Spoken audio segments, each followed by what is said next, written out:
Tyler, welcome back to my channel, and today, for our final day of our 31 days of Halloween, that makes it day 31 for those of you that don't know or can't count. I mean, no judgment here. Today, we have, if you followed last year or have heard me talk about it, I do all of these horror, like 31 days of horror / Halloween things. I've been doing them for years. Usually I used to do it on my blog, there were just like lists, like blog entries. And then last year I switched it to video form, but my day 31 is essentially always, and I mean like always, John Carpenter's Halloween from 1978. I absolutely adore this film. It is one of my favorite of all time, but that's not the movie we're talking about today. And you guys know that because you already saw the title. Today we're talking about Halloween 2018. Now, I'll just say right now, I have done multiple videos on this. I am just all about this because it's just so good. I know I did a super spoilery one, and then I did a follow-up video, and then I did a like 4K steelbook video on it. I've done my thoughts like a lot about this, and so I'll make sure to link, especially the one, my first review that was super spoiler filled, that was filmed literally right after I got back from that movie. So I was super jazzed up and really excited about it, but I still felt I needed to showcase it because, I mean, with Halloween Kills coming out next October, we already know what movie I'm going to be doing for that month, for the 31st day, because, you know, on Halloween it just fits to have a Halloween film. But for those of you that have been living under a rock and haven't seen this movie, I figure I should give you 3 reasons why, because I can talk about this movie ad nauseum. So let's get into those reasons. Reason number 1 is that Jamie Lee Curtis's return as Laurie Strode is just fucking badass. She is so cool. It's not like they're bringing someone back so long after she did play the character and it's just there's no connection. No, they really thought hard about this in terms of the writing process. Obviously, she did a ton of legwork in terms of PTSD and that kind of trauma, because there's a lot of little things about her performance where like she'll do a lot of like side glances, and she's always very like skittish with her surroundings, which I like, because then there's also like there's a confidence, especially once everything is going down, there is a calmness to her where she's like, no, I got this. I've been preparing 40 years for this. Like, nope, it's great because it's just fucking awesome to see her just take control, because obviously there's some criticism with the first Halloween in terms of her being very much like damsel in distress, not because she drops the knife, which is a big controversy, and this film has a lot of like making up for that, which I don't think they needed to, but it works really well for the character, and I just love that. Reason number 2 is that the soundtrack is one of the best in horror this decade, without a doubt. I would put it in my number 1 for best horror soundtracks this decade. And honestly, most of the 2000s. I can't think of anything off the top of my head, but this was John Carpenter and his son. They just did such a good job with it. I feel like some people will kind of cheapen it in terms of, oh, they did the Halloween theme. They did redo the Halloween theme, but they made it even better. If you want to see the Halloween theme done in a very poor manner, then go watch Halloween 2.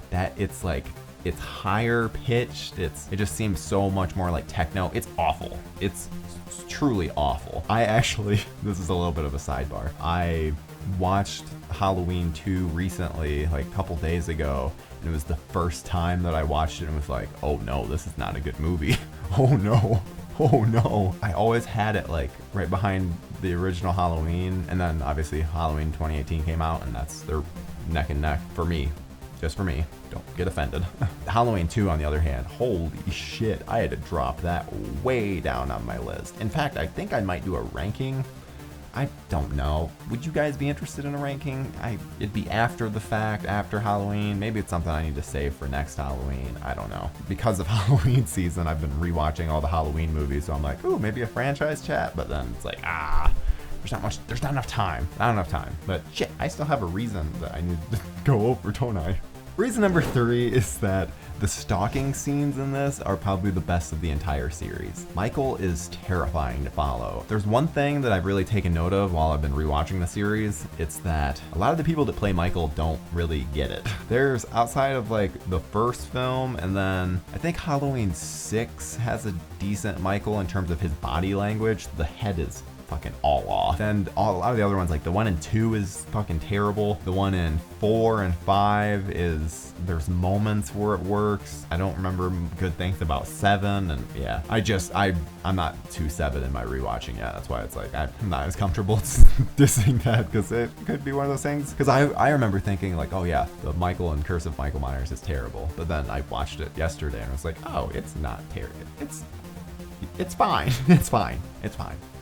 It's fine. I think the thing that I've been thinking in terms of the Halloween series is that Jason, like the people that play Jason, just do a much better job in terms of their like physicality and just bringing some kind of performance to it, because Halloween, there's not a whole lot. Like there's some times where it's like that guy isn't even walking like with any kind of like scariness to him. Bringing it all back, that is the exact opposite in Halloween 2018. Every time you see Michael and see him walking, it is absolutely terrifying. It's something about it, the mask works well, everything works well. So yeah, I feel like I've talked much more in this video than I have in others, mainly because I've been trying to keep these short, but with it being Halloween, there's a lot less on my plate. So yeah, that's really all, and I hope that you guys have really just enjoyed this 31 days of Halloween as much as I have, because it's been a blast to do. I really enjoy making these recommendations. I think that this was the way to do it this month because I was gone for so much of it, and I've fallen off with like my actual watching new horror films this month. It's so hard when you're editing to watch something you haven't seen before. It's just easier to throw on, you know, Halloween for the millionth time. It wouldn't have worked out doing a new film every day, but hopefully next year we'll revisit it, you know, next year, because I'm never ever gonna commit to something that far in advance. No way. Too many commitment issues for that. But yeah, that's really all. We're back to our regularly scheduled programming as of tomorrow, and I was kind of disappointed realizing that, of looking at, I'm like, oh shit, so I'm gonna do all of these videos in a row and I still need a Friday video, son of a bitch.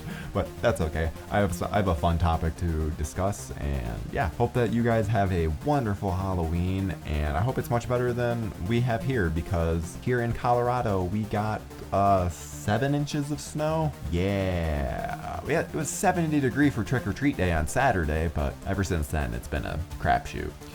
I hate the snow. Hate the snow. But happy Halloween, and I'll see you in the next video.